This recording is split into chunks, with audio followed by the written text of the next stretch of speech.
Welcome back with a smiling face.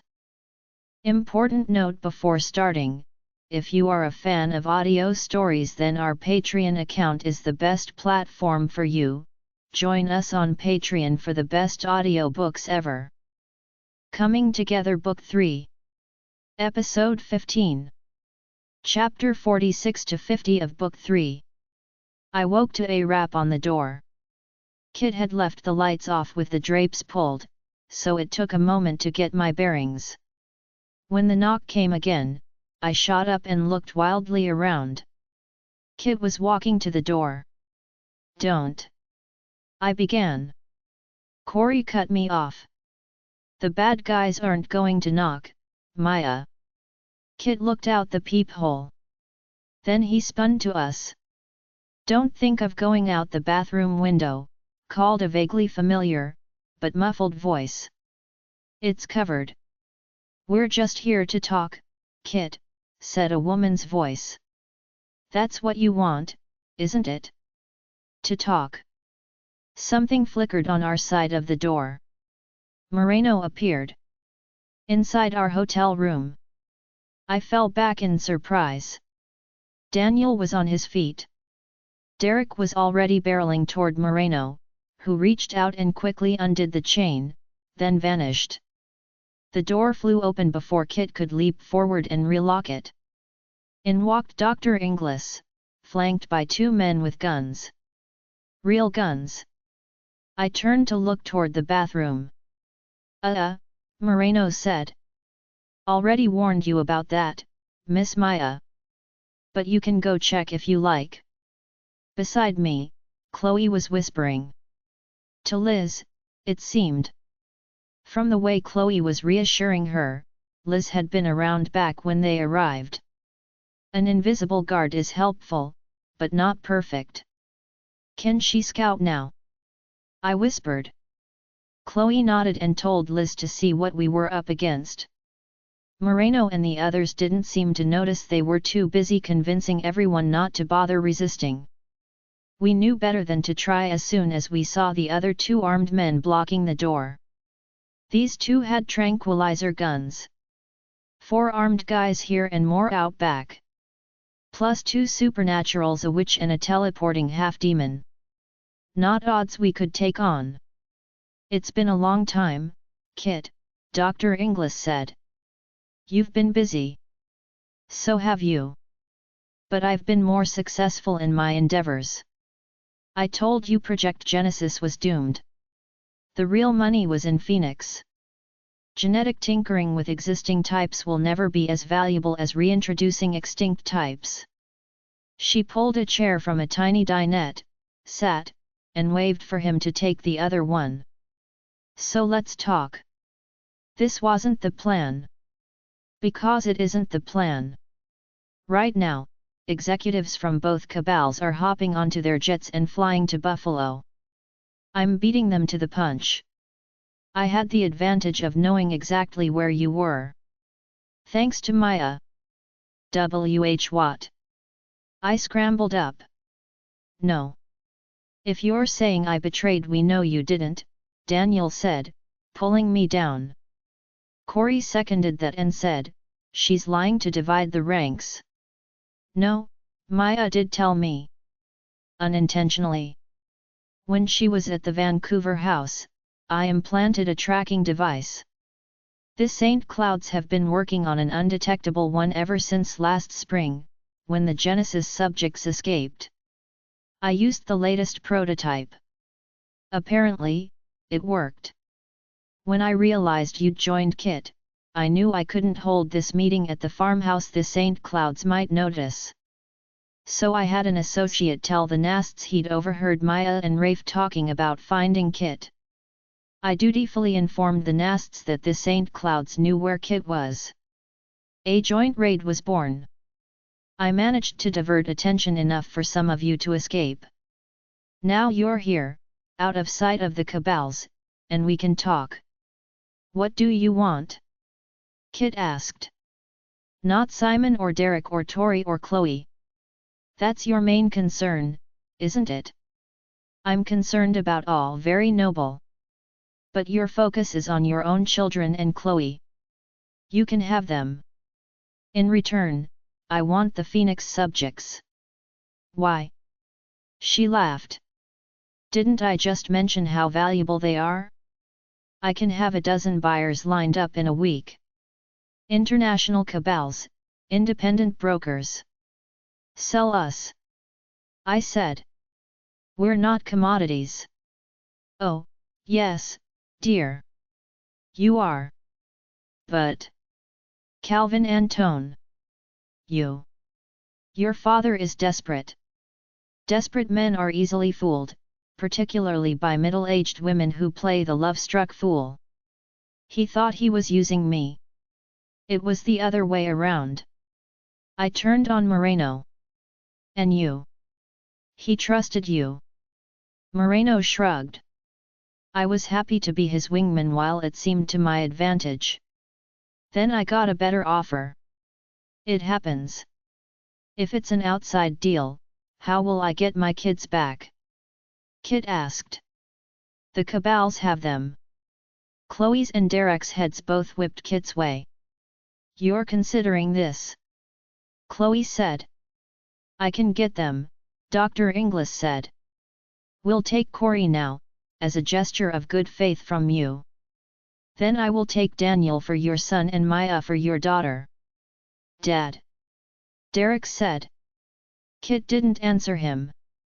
He didn't even look over. Chloe looked from us to Kit, her blue eyes wide. You see can't Derek leaped to his feet. I won't let you do this, Dad. These kids came to you for help. I gaped at Derek.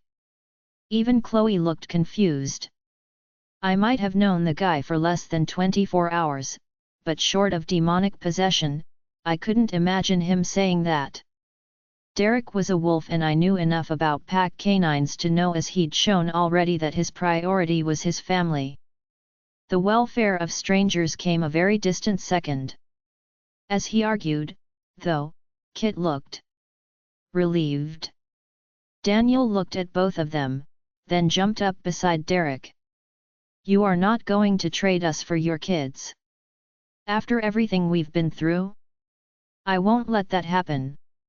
Kit stood and faced the two, his back to the intruders. He lifted his hands. Stay calm, boys. Just stay calm. We need to make a deal, but I promise no one will get hurt. No way, Derek said. I cannot believe you would. As he ranted, Kit mouthed something to Daniel. Daniel hesitated, but Derek glanced over with a nod. Just relax, boys, Kit said. Look at Maya and Corey. They're being reasonable. I need you two to follow no. Daniel shouted. His sonic boom shout was so loud, my ears rang. The shout sent Kit and the guards flying. Everyone who'd been behind Daniel only wobbled, only those in front of him fell. It took a split second for most of us to realize what had happened, and that the guards were on the floor, stunned by that sonic shout. Derek hadn't hesitated. As soon as Daniel shouted, he charged. He grabbed the gun from the nearest guard and threw it aside as Daniel tackled the next one. Corey went after the third and I pounced on the fourth. I got the gun easily. My target was still on the floor, stunned. I kicked it over to Chloe, who was gathering them up. Beside me, Corey was struggling with his guard, who'd snapped out of it and was on his feet again. Daniel raced over to help. The gun fired. Daniel staggered back. The other guards were up now, fighting back, but I saw none of that. Just Daniel stumbling, Daniel falling. Daniel with blood blossoming on his chest. Daniel shot. I screamed. I barely heard it in the din around me. Everyone was shouting. Everyone was fighting. No one had noticed Daniel fall. Just me. No one was running to help him. Just me. I raced over as Corey continued struggling with his guard, oblivious. Out of the corner of my eye, I saw Corey get the guy in a headlock. Saw him look over. Saw him notice Daniel. His eyes rounded and the blood drained from his face. As I ran to Daniel's side, Corey began to release his grip on his target, as if he'd forgotten he was still holding him. "No," I said. He snapped out of it, then hauled his guy out of the way as I dropped to the floor. Daniel was blinking to stay conscious, his breathing shallow. "It's okay," I said as I tugged his shirt off to get a better look. "You're okay?" He wasn't. I could tell that by his breathing and his face, ghostly white, his lips trembling. Someone knocked into me. I twisted, ready to shove, claw, whatever I had to do. I felt a faint twitch in my hands, and terror shot through me. I couldn't shift. Not now. But it was only Derek bumping me as he grappled with a guard. They toppled the other way, and that first lick of rage subsided, letting me thankfully focus on Daniel. The bullet had gone into his side. The right side, away from his heart. Were there any vital organs there? I should know, but my panicked brain kept throwing up images of animal anatomy instead. My hands shook as I pressed the wadded-up shirt to his wound to stanch the blood. "I liked them better when they were using tranq darts," Daniel whispered, managing a weak smile. "Don't talk." He reached to touch my hand and I looked at his face. There was a smattering of freckles across his nose, usually invisible unless he'd been out in the sun, but I could see them now, his skin so pale. I stared at them, then lifted my gaze to his eyes and felt my heart squeeze so hard my eyes filled with tears. "I love you. I'm not sure if it's the way you want me to. I think it might be. But I know that I love you. I absolutely love you. Maya." He wiped tears from my cheek. "It's bad, hey." "No," I said, snapping out of it. "No, it's not. You'll be fine." Someone grabbed my arm and yanked me to my feet, and there was a moment where I had no idea where I was, why someone was with us. Then the room snapped back into focus, and I heard the grunts and the smacks, saw the blur of fists and bodies. One of the guards had me. He whipped me around, arm going to my neck. I bit him. Didn't think about it. Just saw that bare arm coming toward my face and chomped down. He yowled. I started to let go. Then I saw Daniel on the floor, and I bit down harder, kicking back at my captor as my mouth filled with blood. "Let me go or I'll kill you. I swear I'll kill you if you keep me from him." The guard continued to yowl, but didn't release his grip. Then someone grabbed him from behind. His arm loosened. I stopped biting and jammed my thumb into the wound, grinding it. He let go then, screaming, as Corey whipped him off me. I scrambled down beside Daniel again. I pressed my fingers to the shirt wadded against his wound, closed my eyes, and focused on helping him. On healing him. I imagined the bullet in his chest and imagined the tissues around it sealing off, blood vessels closing, keeping him safe. When I opened my eyes, he was even paler, his pupils starting to dilate. "No," I said. "Do you feel that? It's shock. Don't go into shock." He nodded and swallowed. I clasped his hand with my free one. "Stay with me, okay? Please. Just stay with me." He looked up at me and smiled. "You know I will. Always." His eyelids fluttered, then closed. "No." I grabbed his shoulders and his eyes opened. "Okay," he mumbled. "I'm okay. Just give me a section." He rubbed his face with both hands, and some of the color started to return. Then a hand touched my shoulder. I looked to see Chloe kneeling beside me, Can he move, Maya? I looked around. 3 of the guards were unconscious, 2 with tranquilizer darts sticking out of them. 1 sat in the corner, cradling his arm, bone sticking from it, his eyes wide with shock. There were 2 more, presumably the ones who'd been outside, including the one I'd bitten. Corey, Kit, and Derek were subduing them. Dr. Inglis was unconscious on the floor. And Moreno? He was nowhere to be seen. Can he move? Chloe repeated. He shouldn't, I began. I can, Daniel said. I'll just need a little help. Across the room, Derek slammed his opponent's head against the wall. Kit hit the other with a spell like a lightning bolt and Corey jumped him with a dart. Kit looked over. Can he? Chloe nodded. I'm not sure he should. I began. I have to, Daniel said. It won't be far, Kit said as he hurried over to help Daniel. I've got him, Derek said. You'll need to clear the way with spells. Liz says we're clear, Chloe said. The parking lot's empty, but we should go out the back if we can. And fast, Corey said. This guy over here's starting to stir. We got into the bathroom. The window was big enough for Derek to get through, so we'd all make it. They broke the glass and cleared it. Chloe went out. Derek next, to help lower Daniel, but as soon as we tried to boost him up to the window, blood gushed from his wound. We have to go out the front, I said. Everyone else can go out here. Derek? Can you help me take him? Derek nodded. Dad? Take Chloe and COR. Chloe cut him off, talking fast. Liz said reinforcements just arrived. A big black SUV full of big guys in black suits. We need to go this way. I can do it, Daniel said. Just hand me that towel. It'll stop the bleeding long enough.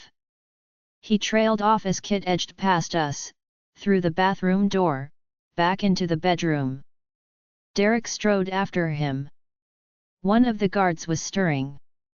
So was Dr. Inglis, groggily pushing her way up. Dad. Kit pulled back a corner of the drape. He peered out, then turned to us. It's not reinforcements. Not theirs, anyway. Do you still want to cut a deal? He looked at me.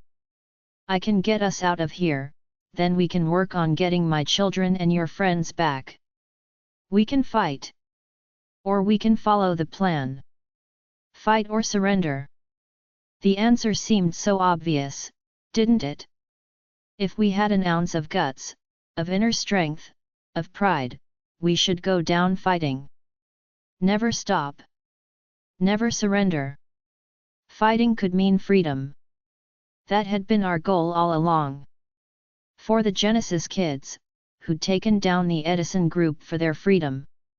For us, who'd escaped a fire, helicopter crash, and kidnappings for our freedom.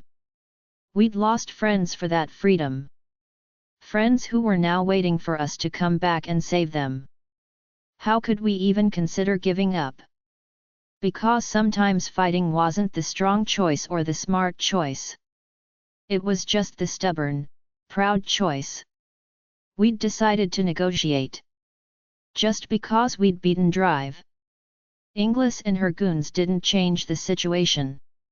Kit and his group had done a lot more than that, and they'd still admitted that it hadn't really gotten them anywhere, hadn't even gotten them freedom, just the illusion of it, hiding, terrified of capture, all the while being monitored by the Saint Clouds.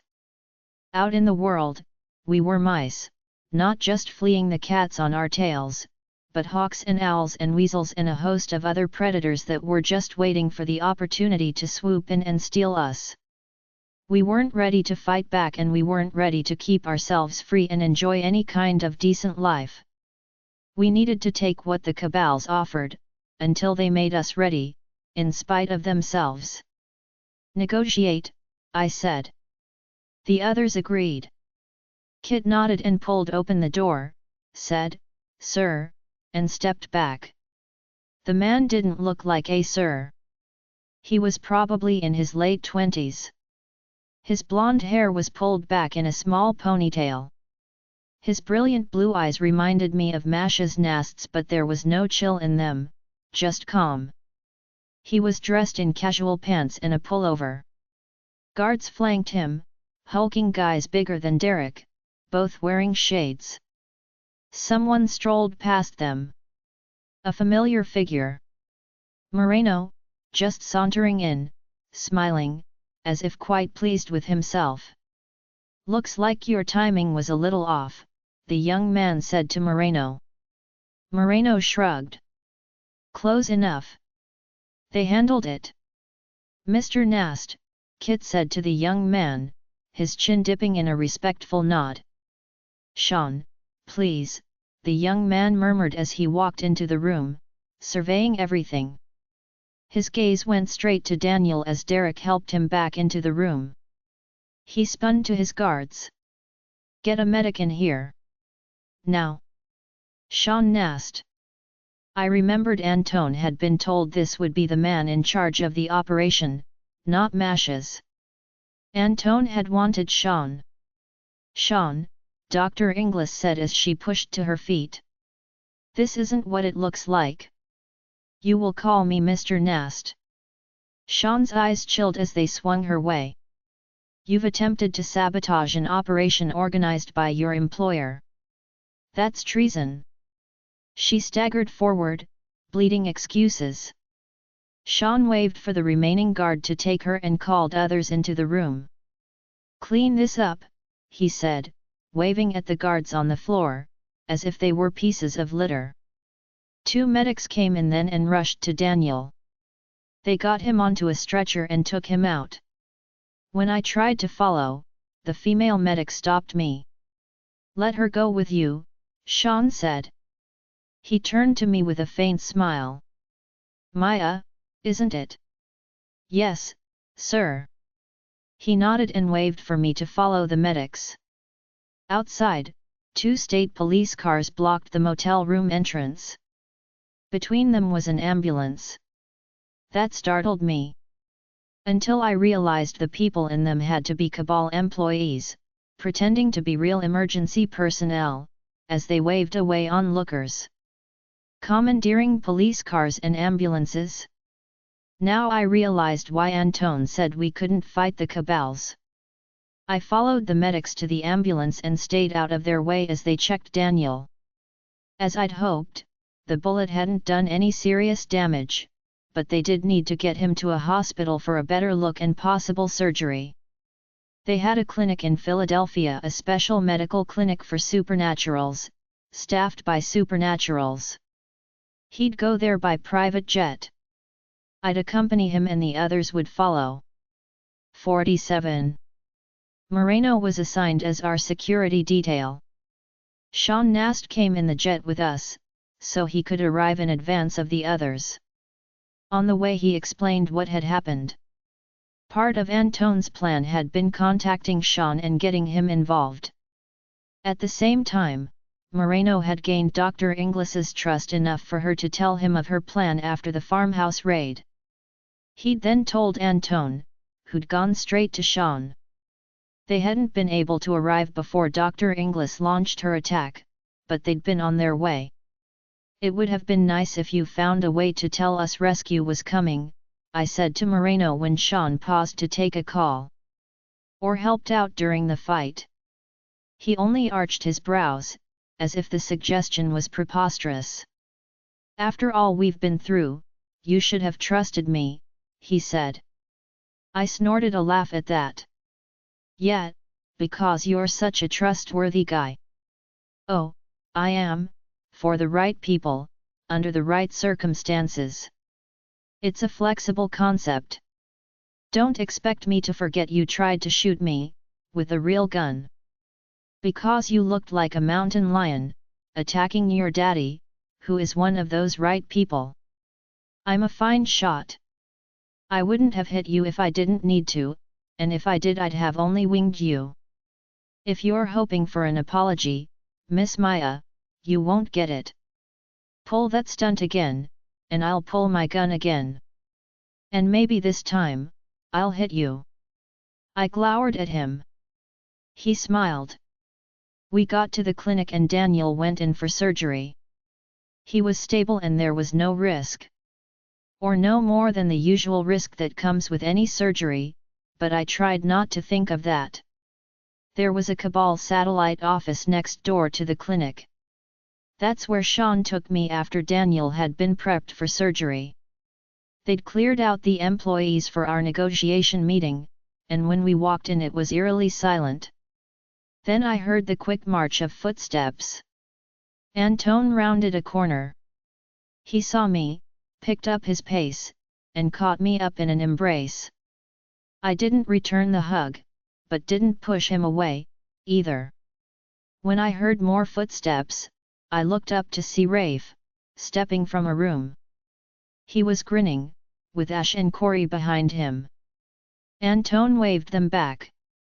When I drew closer, I spotted Kit, Sam, Haley, Chloe, Derek, Tori, and Simon inside what looked like a boardroom. Everyone's here except Kenji, I and Annie, and only because we didn't want to stress them out with a long plane ride. Antone patted my back, leaned down to my ear and whispered. It's almost over, Maya. Just hang in there. As we walked into the room, there were murmured hellos and a few hugs, but attention quickly shifted to the guy who was with us for most of them, a stranger. Sean introduced himself, then Kit introduced everyone else. When he got to Tori, Sean's smile widened. Ah, yes, he said. The other witch sorcerer. She frowned. There's another one. Savannah, my little sister. He paused. Well, not so little. She turned 20 last month. If everything here works out, you'll have to meet her someday. Not anytime soon, I'm afraid too many people know about the experiments already. Kit introduced Derek, and Chloe stiffened, her gaze fixed on Sean's face, waiting for his reaction. He just smiled and shook Derek's hand. He's a werewolf, Tori said. He looked at Derek. I hear you're changing already. How is that going? A small laugh. Hellishly painful, I've heard, meaning it's a dumb question. But otherwise? Everything's all right. Derek nodded. Tori moved closer. I thought Cabals had a problem with werewolves. They do. An old prejudice. But that sister I mentioned? She grew up spending summers with the werewolf pack. The one near Syracuse? Chloe asked. He smiled. Heard some stories? I can imagine. I certainly wouldn't want them as enemies, but the Alpha is a good man. Again, I'm in no rush to introduce you all to the rest of the supernatural world. Not until you're older. But if Derek has werewolf issues, I can get answers from the best source. So what happens now? Tori asked. We talk about what comes next. Now that I've learned this project exists, I've convinced my grandfather, the CEO, to put me in charge. Since most people expect me to succeed him, they tend to listen to me. He sobered. I know what you guys really want is freedom. Just reunite you with your parents, let you go and leave you alone. But even if I could convince the Cabals to do that, which I can't, it wouldn't take long for you to land on someone else's radar, as you've already seen. What we're going to try to do today is come up with a compromise. We give you as much freedom as we can and as much support as you need, and we hope that in doing so, we'll eventually convince you that working for a Cabal someday isn't quite the worst-case scenario you expect. So this is about grooming future employees, Tori said. Sean nodded. Very valuable future employees. It's not charity or civic duty, I'll be clear about that up front. It's like any other investment, we're willing to take the financial risk in hopes of a very nice payoff. But for now, our focus is on reaching a compromise everyone can live with. There were representatives from both cabals waiting to negotiate. Antone and Kit would speak for us. Corey stepped forward. We'd like Maya to represent Project Phoenix. He turned to Antone. You seem to be on our side, but after running from you for a week, I'm not taking that chance. He looked over at Kit. And you seem to be on our side, too, but you've got your own kids in this. I want Maya to speak for me. Do I sound like a coward if I say I wished Daniel could join me? There was a time when I'd have leaped at the chance to speak for my friends. But now, after all we'd been through, I'd learned a little humility. I won't say my confidence was shaken, but it was, perhaps, tamped down to a more manageable level. I had doubts. I had worries. As uncomfortable as that felt, I think it made me better suited to step into those negotiations than I would have been. My actions and my decisions had consequences for all of us, and if I wanted to be a leader, I could never forget that. So I agreed, with trepidation. As Antone said, it was almost over. No more running. No more hiding. No more fighting. Just talking. But of everything I'd gone through in the last few weeks, nothing was harder or more terrifying than those negotiations. I was bargaining for my future and for the futures of my friends. If they agreed to my deal, and things went wrong later, it would be my fault. If they didn't agree because of some concession I failed to win, it would be my fault. The plan Kit and Antone proposed wasn't much different than what I had in mind. It was better, actually. Kit had the legal experience to push harder, even if we were unlikely to win those concessions. Partway through the meeting, the clinic called to say Daniel was out of surgery and awake. That made it easier for me to focus. Finally, we came to an agreement. Was it perfect? No. Did I completely trust the cabals to abide by it? No. But Kit seemed satisfied, and I knew he had his children's best interests at heart, which meant I had to trust his judgment. The next step was to tell the others. Did they pat me on the back and say I'd done an amazing job? Of course not. I had to explain why we'd made certain concessions and what we'd tried and failed to win. Corey was most wholeheartedly behind the plan. Rafe knew I'd done my best and seemed satisfied. Haley and Sam grudgingly agreed it seemed the best solution. The biggest surprise, though, came from Ash, who muttered that he wasn't promising anything, but he'd stick around and see how it played out. And so, with the most lukewarm response to my endeavors, I got the most satisfying response, the one that truly told me I hadn't totally screwed up.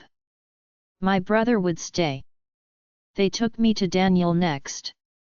He was up already, trying to use his persuasive powers to convince the doctors to let him join us next door.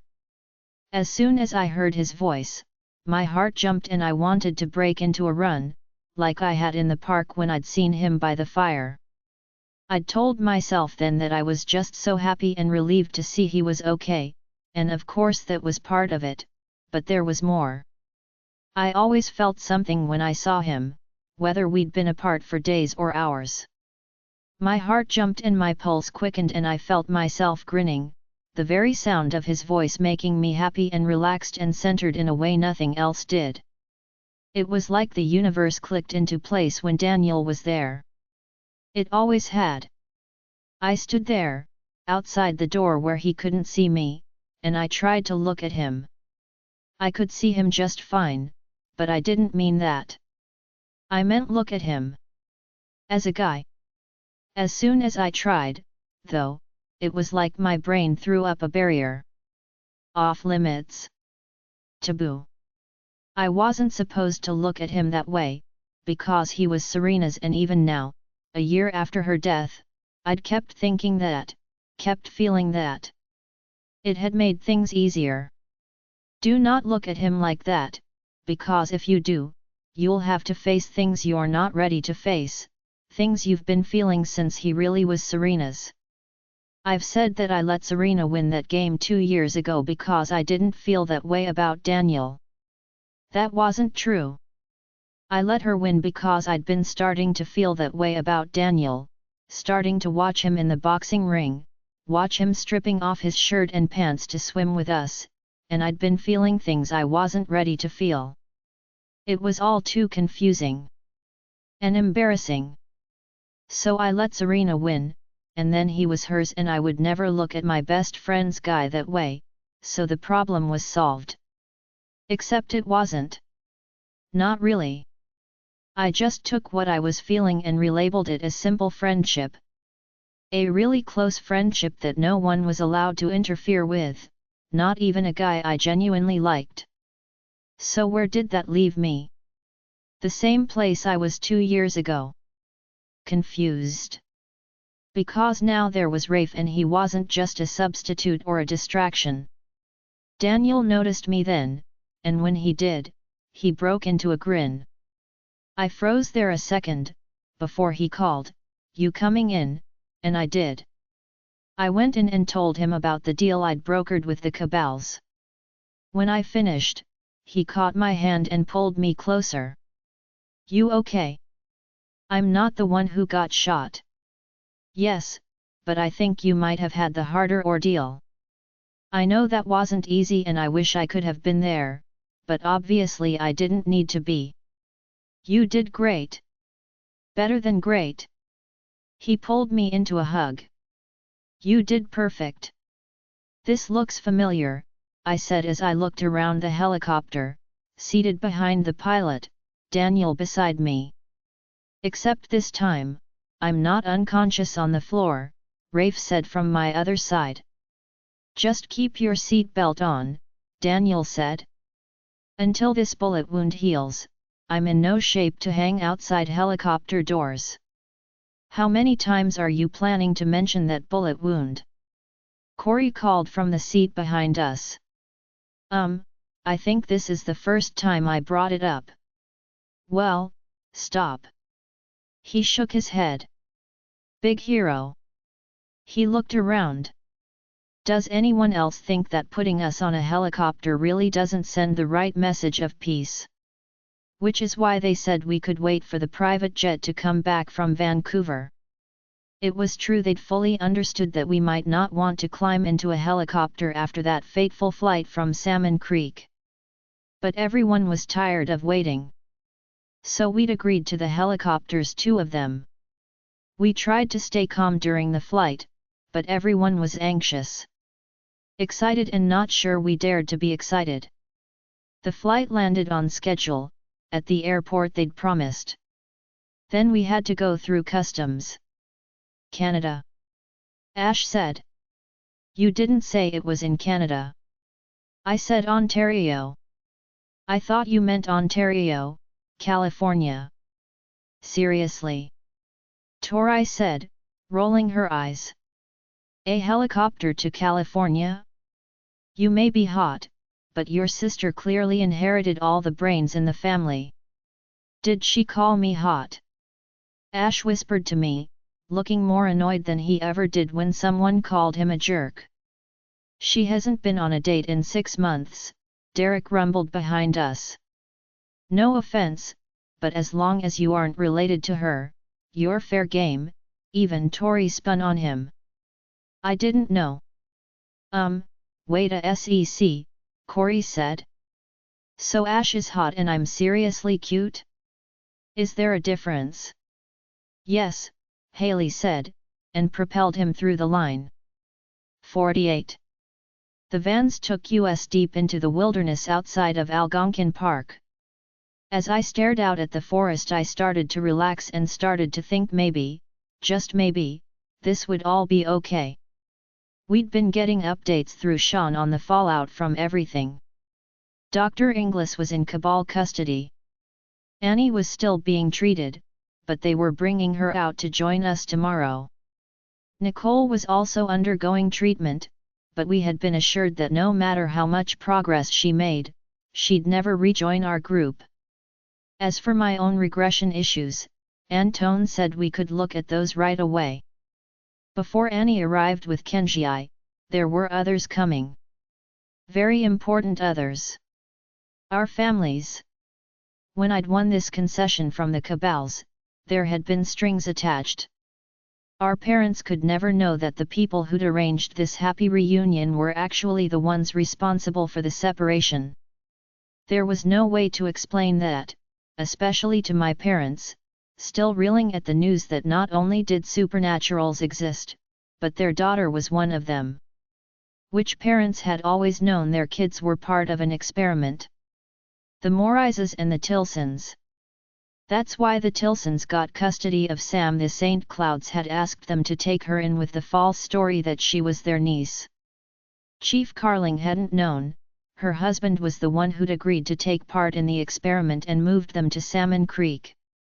She had, however, known that supernaturals exist. Her family were Sileni, like her husband's. So she'd understood that the St. Clouds were a cabal, but had been told they were developing medicine for supernaturals, which explained all the secrecy. Daniel's father had found out when his wife left. Now all the parents knew about Project Phoenix and their children's role in it. Those who hadn't known were furious, of course. But that anger was mitigated by the lie that the cabals had found their children and returned them.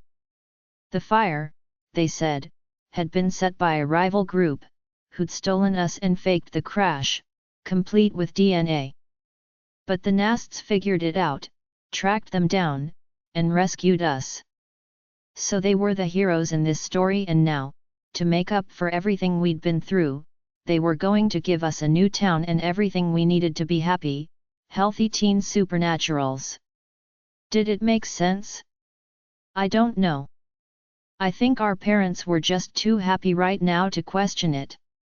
Was I happy with a version of reality where the cabals were the good guys? Of course not.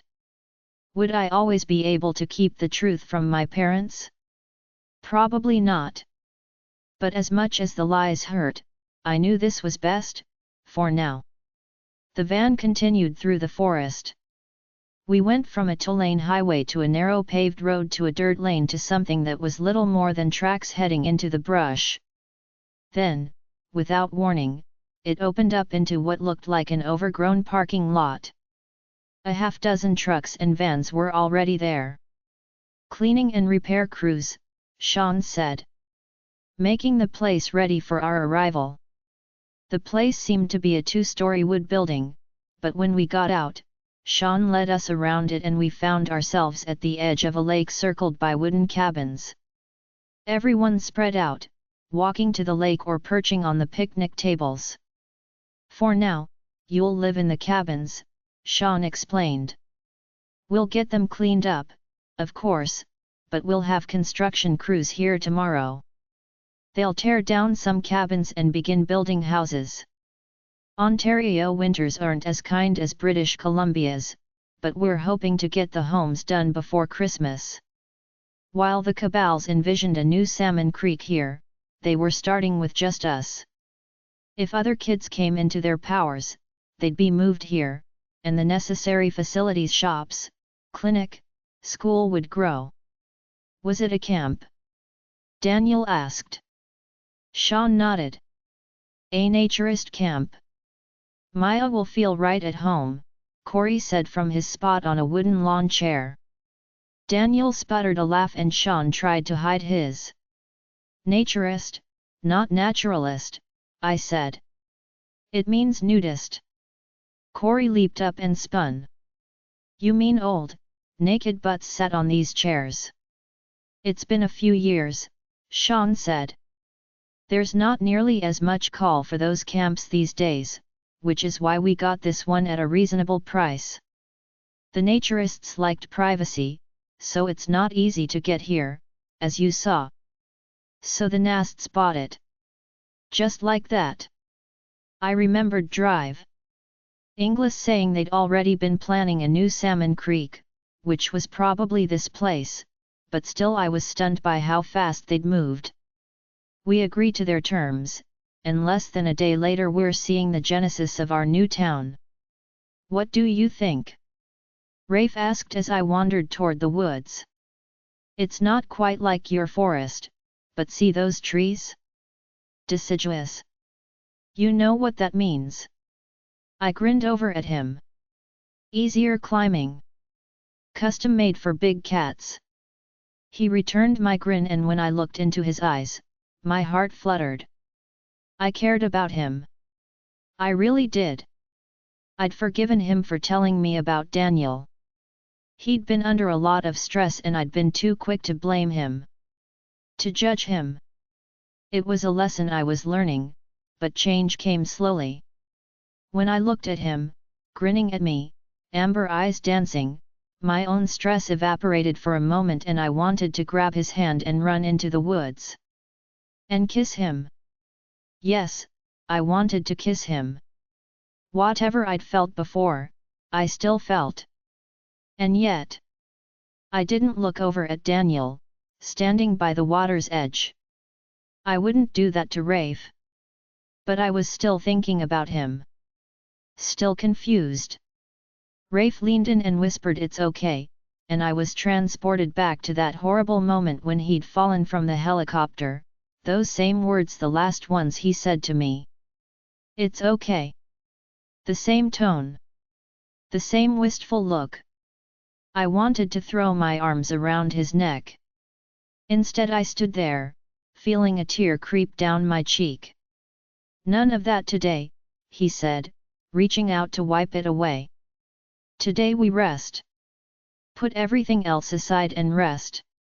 He took my hand and tugged me toward the forest. I ran with him.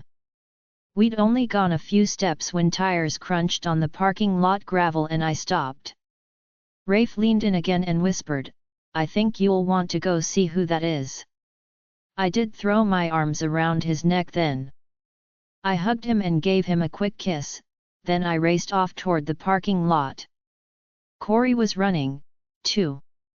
And Haley. Sam kept her pace to a walk, but only because she was still limping. Only Daniel hung back. When I stopped, he looked over and mouthed, Go on. We ran to the lot. There was one van there, half hidden behind trees. The doors were all closed, the windows dark. A face pressed against the glass. It was Corey's brother, Travis. As Corey raced forward, Travis threw open the door and practically fell out, his mother catching him, making sure he had his balance, then running with him to Corey. The Morrises piled out next, Mr. and Mrs. Morris and 15-year-old Brooke. They ran to meet Haley. When Mrs. Tilson came out, she stood there a moment, peering toward the building. Sam was beside me, hidden by the trees. She took a tentative step forward. Mrs. Tilson saw her. Her hands flew to her mouth and she staggered forward as Sam broke into a hobbling jog. I stayed where I was. I could see the dim shadows of my parents behind the van's tinted glass, as if they were looking for me, unwilling to come out until they were sure. I wanted to race to them like the others had, but I couldn't. I'd waited so long and I'd hurt so much, and this was so public, too public. I wanted it to be us. Just us. I turned and found Daniel there. Your dad? I said. He's not coming. Sean just told me. They couldn't get a message through to warn me sooner. So? Daniel shrugged. He decided not to come. Oh. I looked up and felt my heart breaking for him. If Mr. Bianchi was around, I'd have wanted to strangle him. Except, I guess, if he was here, I wouldn't have needed to. We'd heard he might not come. That he'd asked whether he had to. They hadn't meant for us to overhear that, but we had. I wished Daniel hadn't. I'd give anything to have spared him that. Just like I'd give anything to spare him this, standing here, watching the other parents and knowing his wasn't coming. Had decided not to come. Had abandoned him. I am so sorry, I said, throwing my arms around his neck and hugging him. Don't be, he murmured. Then he tugged me back and held me in front of him, gaze meeting mine. I mean it, Maya. Don't be. I know I shouldn't say this, but I was hoping that's what he'd decide.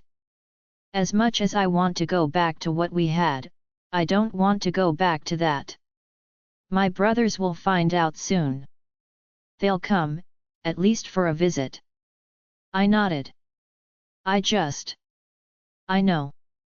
A quick hug. Now go on. This is what you've been waiting for. 49. I crept around the parking lot, moving through the trees. I saw my parents get out of the van. They hovered there, holding hands, looking around tentatively, as if they almost didn't dare admit they were expecting to see me. I snuck around the van, ran, and launched myself at my dad's back, nearly toppling him over. Then, still on his back, arms around his neck, I grinned at Mom. Hello, I said. She stared up at me, her eyes filling with tears, her arms going out. I jumped down and into them and hugged her as hard as I could, Dad hugging me from behind, the three of us together again. What I wanted. The thing I'd fought for the hardest in those negotiations. Give me back my family. And I'd won. Whatever else happened, I had this, so I'd won. We walked around the van to talk privately for a while. It wasn't really much of a talk. More like long periods of silent hugging and crying, interspersed with rapid-fire questions.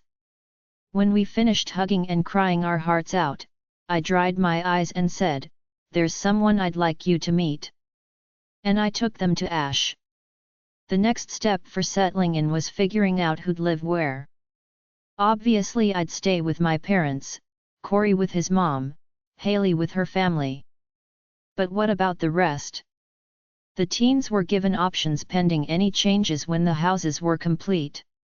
There were some obvious choices and some surprises.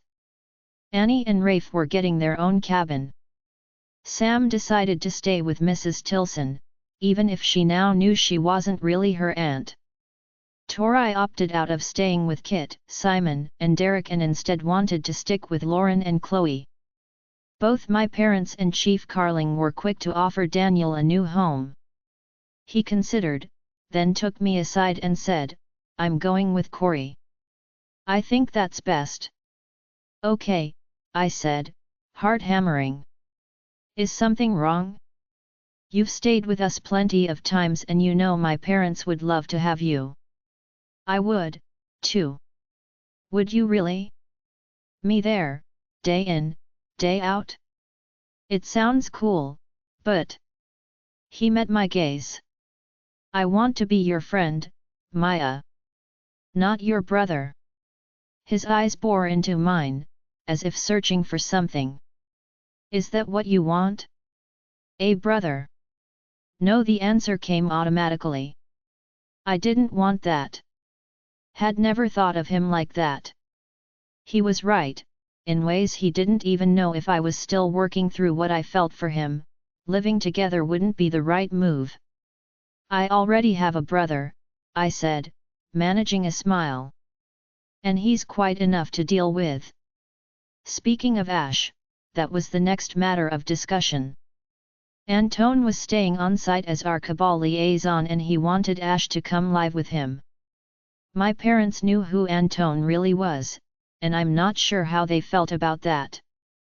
Mom said it would be good to have my biological father in my life, but I still think they would have been happier if that meant visiting every other weekend, not living a few doors down. Moreno was staying, too, as head of a new security detail. Yes, Chief Carling was no longer enough for us. While she'd be involved, we were now getting full-time guards, though the cabal promised they were there for our protection, not prison guards. We'd see about that. As for Ash, though, Antone wasn't his only option. My parents had also offered. I don't think Antone was pleased about that. But Ash was their daughter's brother and they'd be thrilled to have him if that was what he wanted. Again, I got pulled away for a side discussion. What do you want me to do? Ash asked when we were out of earshot. Dumb question, I said. You're my brother. I want you to be with me. That seemed to catch him off guard and he scowled, as if I was mocking him. What? I said. Yes, you're a pain in the ass, but they tell me that's what to expect from a brother. I touched his arm lightly. Seriously.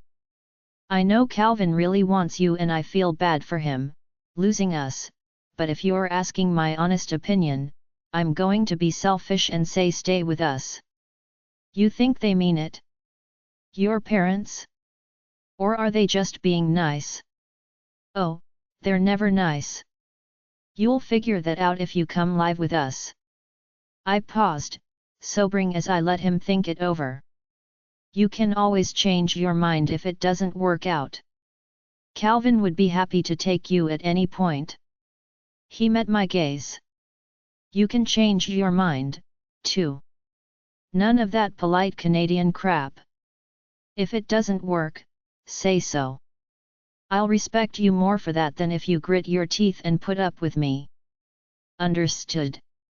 So you'll stay with us? He nodded. I reached over and hugged him, whether he wanted it or not. By evening I was feeling a little overwhelmed, and told my parents I was taking a walk. I hadn't gone very far before I heard footsteps behind me and caught a familiar scent. I turned, smiling, to see Rafe. Hey, you, I said. Getting away from it all, too. Coming to talk to you, actually. I kept smiling, hoping he'd smile back, but he just kept walking toward me, face unreadable. He was going to ask for answers. Had I thought about everything? Did I know what I felt for Daniel? Was I still with him or was that over now? It wasn't over. I only had to look at him to know it wasn't over. But how did I say we're still good, when I couldn't answer those other questions? I never did, thank you, I said, desperately trying to deflect the coming questions, for playing decoy back in Salmon Creek. He shrugged. It was the right move. Until I start shifting, Daniel's got better defensive powers. And I know, no matter what happens, he'll watch out for you. I moved toward him. He's not the only one. I seem to recall you dropped from a helicopter for me. True. But the difference? He closed the gap between us. Daniel would have jumped from the helicopter for you. And you'd jump for him. He put his fingers to my lips. I'm not asking you to deny it or say you'd do the same for me. You've known him all your life. I'm still the rookie here. Which is why I'm going to make this decision for you. He moved his fingers down. I think we could have something. Really have something. But I also think, now that you know about Daniel, you're going to wonder, and you can't wonder if you're supposed to be with me. You're not that kind of girl. So I'm ending it. No. Please. His fingers moved back to my lips. Let me reword that. I'm stepping back. I'm still going to try to convince you I'm the guy you want. But I'm not going to do it by luring you into the woods for a make-out session. No more of that. Not until you've decided. From now on, I'm your friend, same as Daniel. He paused, then lowered his gaze to mine. And I really hope that no matter what you decide, I'll keep on being your friend. Whatever happens, I don't want to lose you, Maya. I put my arms around him. You won't. Once again, Rafe had done the right thing. The noble thing. Just as he'd let go of my hands to keep from pulling me out of the helicopter with him. Just like he had given himself up so we could get away. A few weeks ago, I'd accused Rafe of a complete lack of regard for others, when he'd chased the girls of Salmon Creek to find out who was the skinwalker. I'd been wrong. Big surprise. He wasn't afraid to make the hard choices, even the life-threatening choices for others. Breaking up with me wasn't exactly on the same scale, but it was still a tough choice, and I wasn't sure I could have made it. So, if I knew it was right, why did it hurt so much? Because I cared for him. Maybe even loved him. If it was love, why was it so complicated? Shouldn't I just be able to look at Rafe and Daniel, turn to one, and say, "It's you. I want you"? Was I being fickle? Or was I being selfish? I wouldn't be selfish. I wouldn't string them along. Until I got my brain and my heart straightened out, it would be as Rafe said. Friendship. With both. And if they both found someone else while I was making up my mind? Well, that was the chance I took. Rafe was right, I couldn't be with one of them if I was still looking at the other, thinking maybe. Maya. Daniel's voice drifted through the trees. I got up quickly from the stump where I'd been sitting and wiped my eyes as he appeared. Are you crying? He stepped closer. What's wrong? Nothing. I paused. Yes, something. Rafe and I. We ended it. He ended it, I mean. I took a deep breath. He decided this wasn't really a good time, with everything going on. It's stressing us out and we're arguing and we just need to step back. I'm sorry. He sounded like he meant it. When I looked into his eyes, I saw that he did. Fresh tears welled up and I brushed them away. He's right, I said. It hurts, but he is right. It happened so fast. Too fast.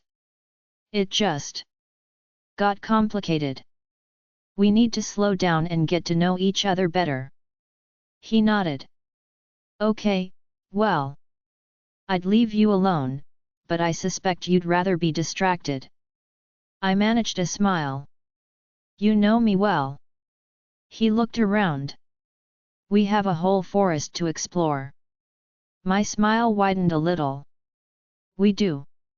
I overheard your dad saying they need to stake out a place for your house.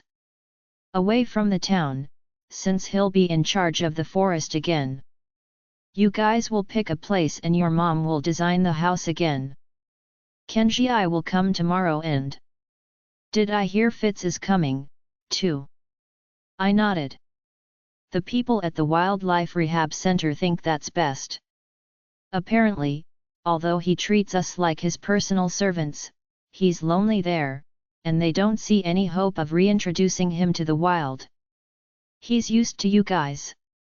This might not be his forest, but he'll make it his.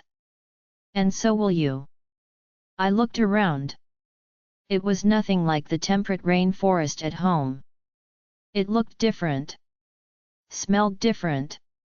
Even sounded different. But when I closed my eyes, I could feel the draw of it, just like in Salmon Creek.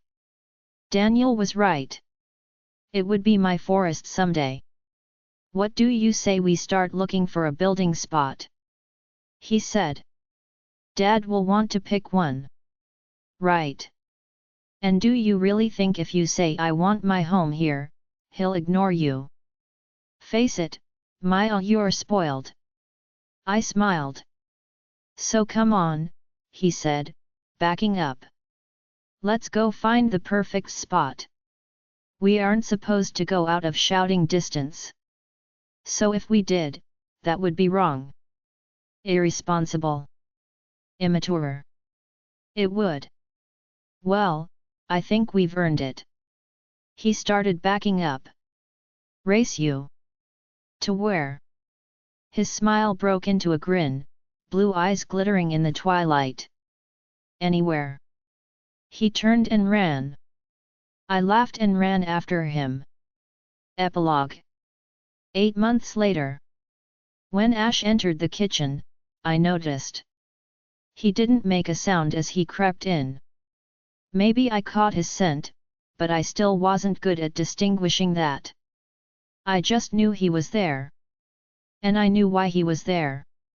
I continued cutting sandwiches until his hand slipped around me, heading for the pile. A flash of the knife and the hand vanished in a volley of curses. Watch the language, I said. You know house rules. That particular word is not permitted, on pain of laundry duty. It's the pain of having my hand sliced open that I'm worried about. He eased around the island, still eyeing the sandwich pile. I waved the knife at him.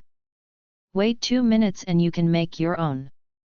I'll even leave everything out. For you to put away. I want half a sandwich. We've got 1 million kids coming to the party. No one's going to notice 1/2 missing. Still working on your math, huh? It's 12 kids, plus Annie. Feels like 1 million, he grumbled as he settled onto a stool. Then don't come. I handed him one of the sandwich halves. It was slightly mangled, from a poor cutting job. How would that look? Me skipping Daniel's birthday? It's an insult. He'd understand. Ash only grumbled some more. He wasn't big on crowds and to him, a dozen was a crowd but he'd go, for Daniel's sake. When he reached for another half sandwich, I threatened him with the knife again. No one's going to miss, they aren't for the party. Daniel and I are releasing the rabbits later, and I'm bringing food. So it's a picnic. Right, I said, packing the sandwiches into the box. Just the two of you. I gave him a look. We're releasing the rabbits. With a picnic. For two. He leaned over and lowered his voice. I've got a couple of beers in my room if you want. Dad walked in. Ash sat up fast and took another bite of the sandwich. What's up? Dad said, looking from me to my brother. Ash has beer in his room. He was offering me some. Ash's eyes narrowed. What kind? Dad said as he opened the fridge and took out a pop can. If it's Labatt's, I'll buy one off you. I'm all out and I'm not going to town until Tuesday. Ash mumbled under his breath. He hadn't quite figured my parents out yet. If they didn't complain about the beer, he thought they were just accommodating him, treading carefully until they were comfortable enough laying down stricter rules. Which was true, in a way, but only that, when the time came, Dad would insist that if Ash wanted beer in the house, he had to keep it in the fridge, not hide it in his room. And if they caught him with anything stronger before he was 19, there would be trouble. I started cutting up brownies. When Dad reached for one, Ash said, "Watch it. She's quick with that knife. Those are for her picnic with Daniel." Daniel. Dad said. I put the brownies into the box. About 5'10"? Blonde? I think you've met him. Dad and Ash exchanged a look. Been spending a lot of time with Daniel lately, Dad said. I've been spending a lot of time with Daniel since I was 5. Stop. Now. I'm just saying. You know how I feel. Daniel, I brandished the knife. If you say he takes care of me again, I'm going to have the Nasts open a time portal and send you back to the 19th century, where I'm sure you'll be much happier. What's wrong with saying he takes care of you? Ash said. Are we supposed to want you dating a guy who doesn't? Not answering that, I said as I headed for the stairs. I need to get ready. Ash? Touch the food and I won't take you for a driving lesson tomorrow. Dad? Touch it and I'll make you take him for a driving lesson tomorrow. Dad backed away from the counter. Ash scowled. I laughed and continued upstairs. Ash, Kenji and I walked into our town.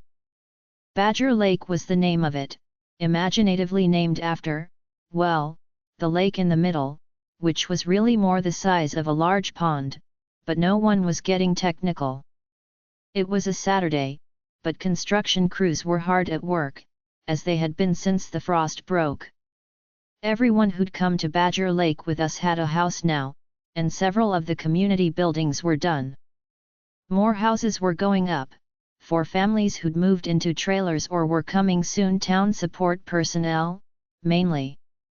They were cabal families, those with special skills that the Nasts deemed worth the security risk. While most of them performed regular town duties, nurses, teachers, security, even a shopkeeper, they all had special skills, too. Skills that would help us grow into, well, I'm not sure. Deadly assassins? Super spies? Crack mercenaries? Or just really good, multi-talented cabal employees? They weren't saying, of course, but from the type of instructors we were getting, it seemed to be leaning toward the first three. We had 3 experts in fighting skills alone. I was starting fencing lessons Monday, a skill they deemed suitable for a cat's fast reflexes. Somehow I doubted they were training me for the Olympic team. Did we balk at any of that? No. If they wanted to make us super soldiers, we were happy to take their training. And, someday, use it to get free. A couple of the new houses were for new kids. One was a Project Genesis subject they'd tracked down, with her mother. Rachel Rogers was a fire half-demon that Chloe and the others had known. The other house was for someone from Salmon Creek who seemed to be showing signs of powers. They weren't telling us who it was yet, in case they were wrong. They were in talks to bring in Chloe's father, too. Her aunt had been in contact with him, mostly to stop him from looking for her. Now that we were with the Cabals, there was no need to worry about that, so Chloe had seen him for the first time in 6 months and they were talking about bringing him to Badger Creek. Ash, Kenji and I walked along the main street, dirt now, though they'd already paved the road into the town. Daniel and Corey lived on the edge of the lake nearest that paved road, next to the main community building, where Chief Carling had her office. As we walked, someone hailed us. It was Antone. He came around his house, hammer in hand, Moreno trailing behind, beer in hand. Ah, Daniel's party, Antone said, waving at the picnic basket and wrapped gift. Say happy birthday to him for me. He shifted the hammer to his other hand. So, we're still on for Sunday dinner. He looked anxious, as if he expected us to back out. We'd been doing Sunday dinner every other week for 6 months now, but I think he kept expecting us to make excuses. We didn't. It wasn't an easy relationship. Maybe it never would be. But Ash and I understood how important this was to him, and even if we'd never be a family in the way he'd dreamed of, we'd be something. I assured him we were coming. If it's still warm, we'll eat on my new back deck, he said. Which I hope to have done. If someone exchanges his beer for a hammer. Hey, I have 2 hands, Moreno said. So, kiddies, are we still on for our dysfunctional family moment? Lessons at the range next week. Wednesday after school, I said. We'll be there. What? Antone looked at Moreno sharply. Guns? You are not teaching them, they asked. Well, Ash did, and God forbid Miss Maya should miss out on anything. I just want to be ready in case you ever pull a gun on me again, I said as we resumed walking, leaving them to argue it out. Climbing a cliffside. After a birthday party. Zooming up alongside Rafe as our friends cheered us on. It all felt very familiar. How much changes. And how little changes. When we mentioned we wanted to rebuild our climbing wall, Antone said they'd get a construction team on it right away, recreating exactly the one we had in Salmon Creek.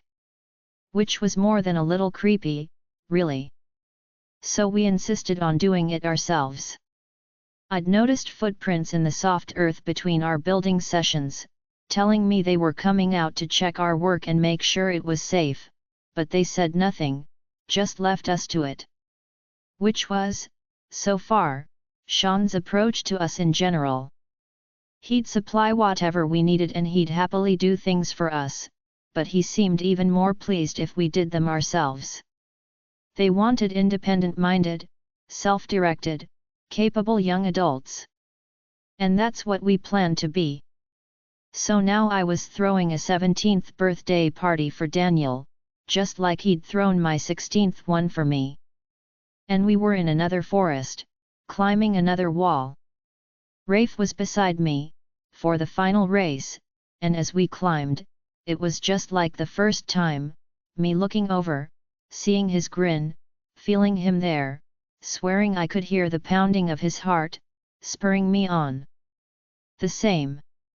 Yet not the same.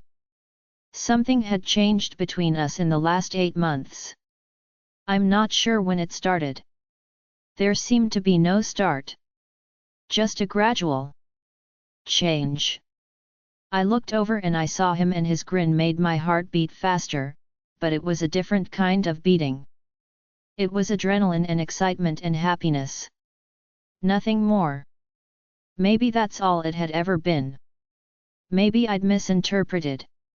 Sometimes I wonder if Sam was actually right, and what Rafe and I felt that crazy whirlwind of emotion really had been just animal attraction. Like calling to like. The thrill of meeting another skinwalker, hormones twisting it into something else, something my brain mistook for love. Or maybe it had been something, and with nothing to feed the flames, they just cooled and, eventually, extinguished altogether. We'd decided to back off and be friends, and there'd been a time, in the first few months, when I'd be with him and I'd want more, and I could tell he wanted more. But then those times came more rarely, until I could look at him now and see a friend. Just a friend. And I could tell he felt the same when he looked at me. How did I feel about that? A little sad, I think. Part of me mourned what we'd had. It had been so new and so raw and so thrilling. And then, when it faded, it left me feeling a little frightened, I guess. How can something that strong disappear so easily? No, not disappear. Mellow. Morph. Change into something good and real, but still, not the same, never again the same. I'm happy with what we have, but I do grieve a little, for what we had. Maya. Come on. He's gaining on you. I looked up and the sun hit me square in the eye, setting me blinking. Then a head moved in front of it. My spotter. The guy making sure I didn't fall. The guy who would always make sure I didn't fall. Daniel grinned and it was like that sunlight hit me again, and I faltered. Hey. No. Keep going. You've gotta show him who's still top cat around here. Rafe yelled something up. I didn't quite catch it, just kept staring at Daniel's grin, feeling tiny firecrackers igniting in my gut. This had changed, too. My feelings for Daniel. Or not so much changed, as slid from the darkness and into the light. I loved Daniel, and it wasn't a BFF kind of love or a brotherly kind of love. It was real and it was wonderful and it was absolutely terrifying, because the more I accepted it, the more I started to wonder what he really felt for me. Was it anything even approaching my feelings? I had no idea. When I looked up at Daniel, I didn't feel what I'd felt for Rafe. It wasn't that consuming, blind, must be with him now need. It was a different need, more grounded, just as intense, stronger even, in its way. I wanted to get to him. Just get up there, feel his arms around me, inhale his scent, hear his laughter, and be with him. I wanted to grab my picnic basket, say goodbye to all our lovely but temporarily inconvenient friends, and take Daniel for myself, someplace quiet, where we could be alone and. Well, that was the obstacle I hadn't quite overcome yet. While I was happy to just be with him and talk to him and goof around with him, I could think of more I'd like to do. Enough to make me very glad no one could tell I was blushing. I settled for averting my eyes and focusing on the climb. Almost there. Daniel called. Pick it up a little. You can do it. You already beat Ash. My hand slipped, Ash muttered from somewhere above. I looked up at Daniel again, caught his grin, and felt an extra jolt of adrenaline zip through me. Get to him. Just focus on that. Getting to him. 2 more handholds. 1 more. Now reach, we have a winner. Daniel shouted, and pulled me up for my victory hug. We had our little party after that. I'd had pizza delivered by one of Marino's security guys. They're very useful for that sort of thing. The Nasts aren't keen on announcing our presence to the outside world, so we can't order anything in, and the nearest village of any size is a 30-minute drive down crappy roads, meaning our parents aren't eager to just run into town for us. That's what the security guys are for, apparently. It's not like we require much actual security. We're more isolated than we were in Salmon Creek, but we're dealing with it. Monthly helicopter trips into Toronto help. They give us the Friday off so we can make a 3-day weekend of it. They aren't yet letting us go without our parents and Marino's men, but we're working on that. So we had our pizza and beer party. Derek and Chloe slipped out as soon as he got his pizza, Chloe saying they'd be back for the cake and gifts. Like Ash, Derek wasn't good with crowds. Or parties. Simon had no such reservations. He'd made himself a part of our group from the start. I had wondered if that would bother Derek, but it didn't seem to. He was happy to relinquish his brother to us and hang out with him other times. Tori wasn't exactly a core part of our group. Neither was Haley. They'd become fast friends, and tended to keep to themselves, though they'd join us for group events like this. I'd found a friend in the Genesis group, too. Or we were working in that direction. Chloe was still quiet, a little unsure of herself, most comfortable with Derek and her tribe, but we hung out together more and more, which was nice. She didn't quite take Serena's place but was filling that void. Of the Phoenix kids, the one Derek got along best with was Daniel. In him, Daniel had found a good sparring partner. An applauding partner, too. Derek wasn't just the biggest and strongest in our group. He was also the smartest. Scary, off-the-charts smart. That intimidated Daniel a little at first. He's bright, but he needs to work for his grades. But Derek wasn't a show-off or a know-it-all, so they got past that and we would hang out together, the 2 guys, Chloe and I, planning and plotting our future, bouncing ideas off one another. As for romance among the others, there was little of that so far. Corey and Haley had taken another run at it, but I think Corey just felt bad about how he'd treated her before, and when they tried again, they realized it wasn't really a good match. Ash and Tori snarled and snapped at each other enough that I thought there might be something there. If they didn't kill each other first. And Sam? Well, there was no one for Sam, which was one of the problems with our isolation. Even for the kids, you couldn't expect everyone to just pair up out of necessity. A bigger dating pool was needed. I'd told Sean that. He understood and was working on ways to get us involved with our larger community, maybe lessons of some sort in a nearby city. So life in Badger Lake wasn't perfect. But as much as we might hate to admit it, it was good. Really good. It wasn't a forever kind of life, but when I chafed at the boundaries, I had only to look at the kids who'd grown up on the run: Ash, Derek, Simon, Rafe, Annie, and Sam, and see them relaxing and flourishing, and I'd know we'd made the right choice. Okay, Daniel said as we picked our way along the boggy path. You stay right there while I find a place to release these guys. And no peeking. I don't want you knowing where I'm hiding potential snacks for cougar time. Ha, ha, I said as I hopped over a wet patch. I keep myself well fed before I shift. Fixing animals up only to hunt them down would be kind of pointless. Or diabolically clever. They'd smell you, think food was coming, run over to greet you, and chomp.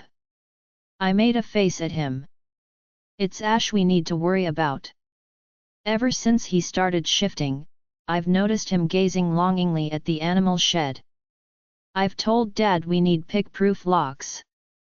Daniel laughed and waved me off the path.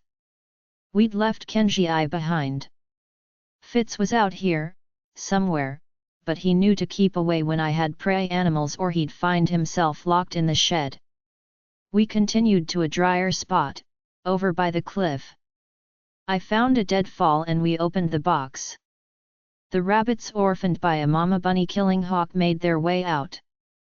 They sniffed around, then zoomed off, some making a break for freedom, some zipping under the deadfall to safety.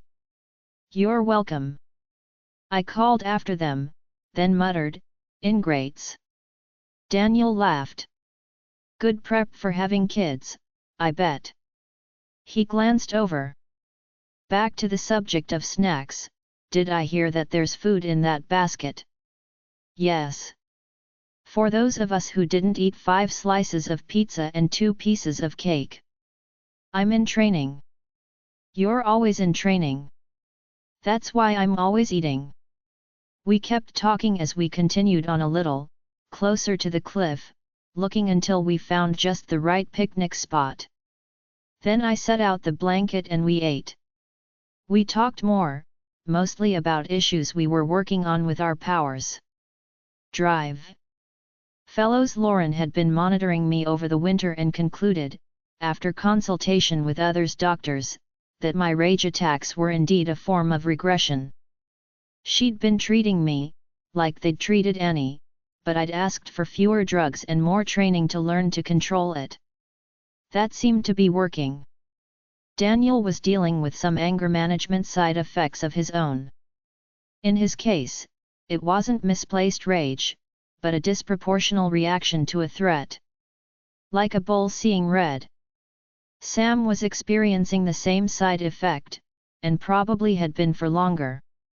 Daniel was dealing with his in the same way I was: some drugs, lots of training, and talk, the two of us hashing it out, what caused it, how we dealt with it. Mutual support and kicks in these when needed. As we finished, we compared schedules for the week. Life was busier now than it had been in Salmon Creek. Busier and more complex. Not just the added complications of dealing with and working on our powers, but personal stuff, too.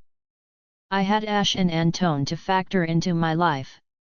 Daniel was dealing with his brothers, one of whom wanted to come live in Badger Lake for the summer. He was pre-med and the cabal had offered him work here, then wanted him to go to medical school in Toronto. Daniel was happy to have his brother around, but not really sure how he felt about him joining a cabal. He was coming tomorrow for a birthday visit. And a recruitment chat. So, yes, complications. Is your Wednesday still free? I asked. I can slot you in for Wednesday. A short laugh.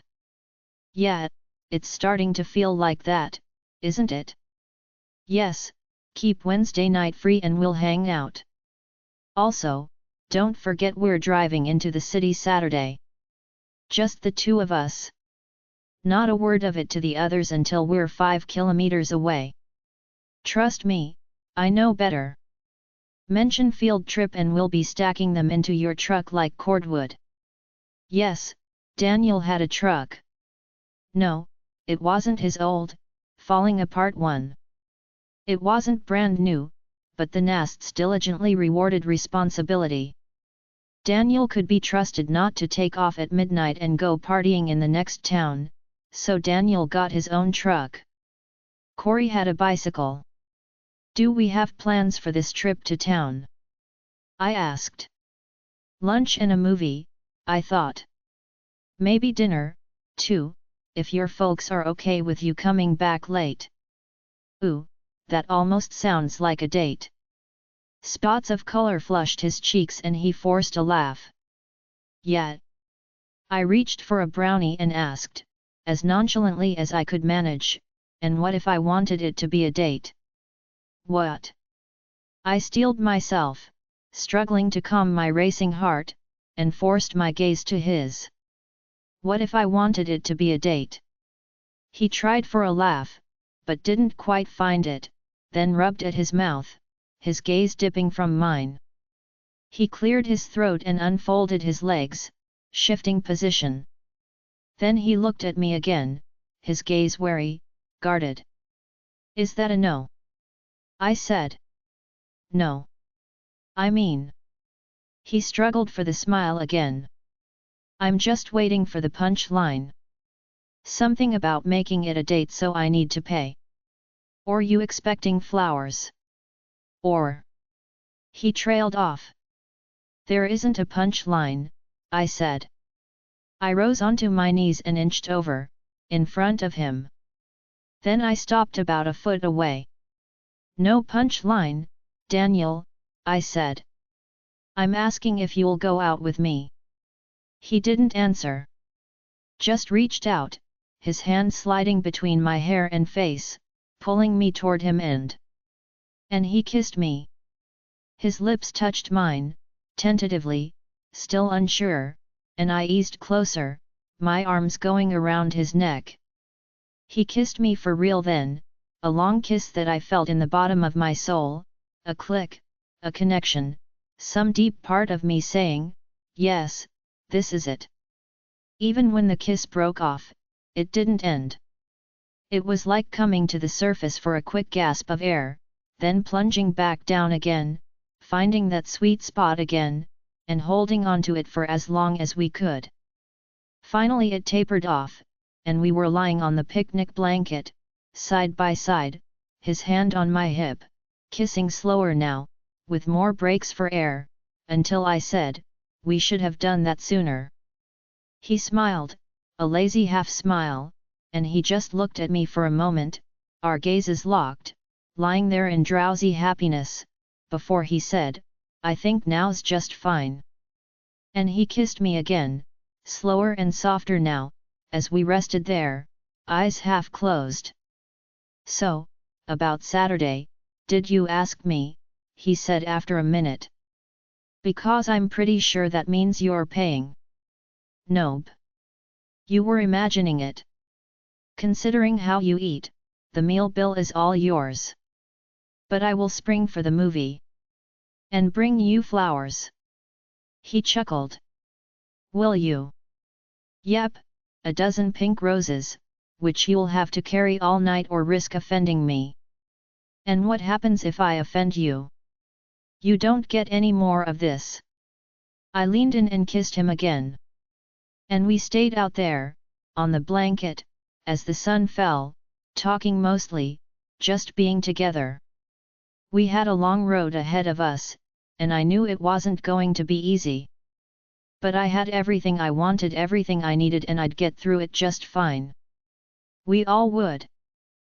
The rest of the audiobook will be continued in the next episode. Join us on Patreon for early access or more great audiobooks, a link is provided in the video description.